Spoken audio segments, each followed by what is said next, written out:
I like trains. Anyway, hey, how's life? How's the weather? And more importantly, how is your cow? Little known fact about me, I'm a commuter. For the past semester of university, I've been taking the train into the city each day to study. And on public transport, you see a lot of interesting people doing interesting things, like living their lives.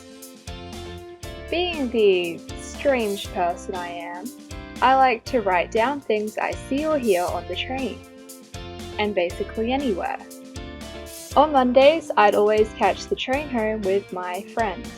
Now, she's a drama major, so when I finished my fascinating non-fiction lecture, I'd have to wait for her before walking to the bus stop to get to the station.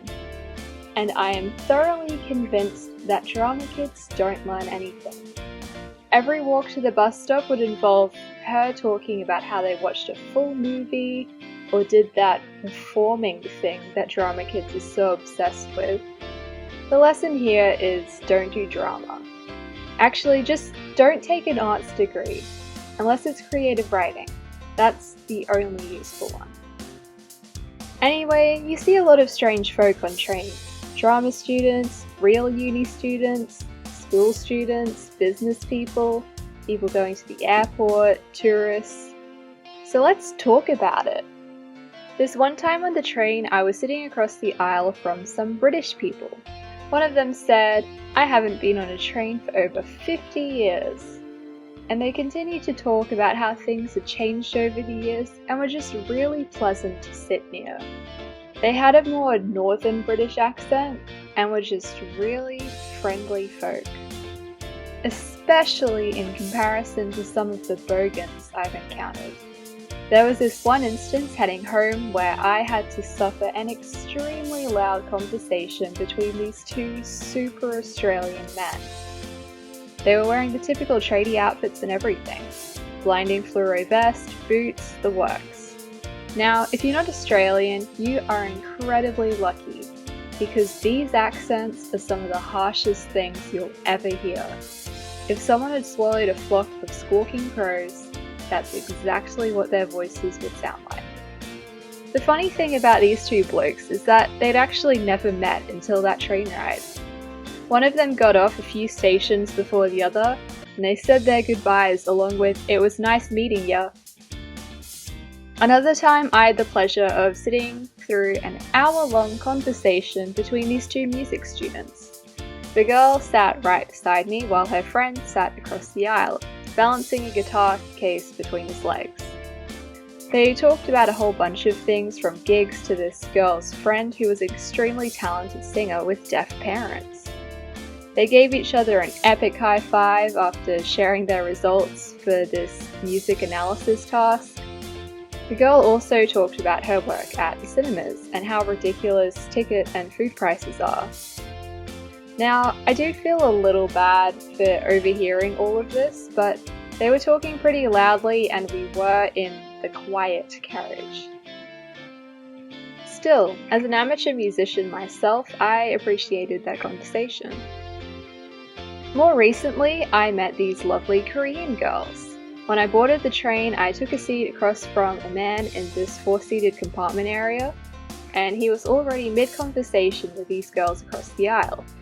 I joined in the conversation because why not? Let's give this being friendly thing a go.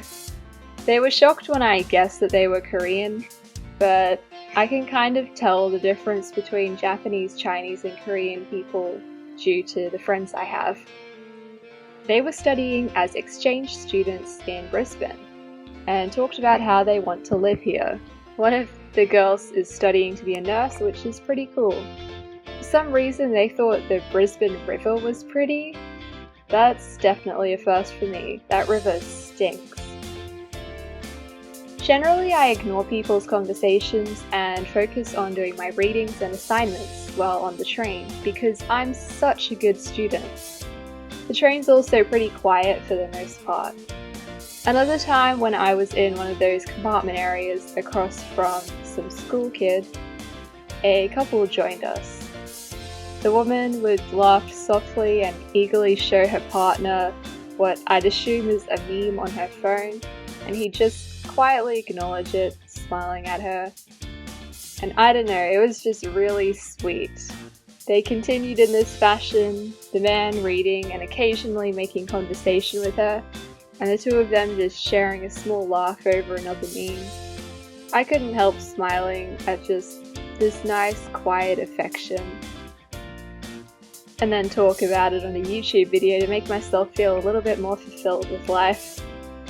There's a lot of sweet stuff on trains, to be honest. Young people giving up their seats for the elderly, helping them into said seats, small children babbling about the clouds and how they want to be a firefighter when they grow up, school students swinging their legs off the edge of the chair while their older sibling waits patiently for their next station to be announced, exhausted uni students falling asleep on each other. It's just really nice seeing people going about their lives and the small cute things they do. On another note, I don't even like coffee, but the aroma of roasted coffee beans at the station is slowly starting to grow on me. One day I might end up buying an espresso to cure my depresso from that coffee cart. If you enjoyed these random stories, why not hit that like button and subscribe? And remember to keep smiling and brush your teeth. Spaghettio out!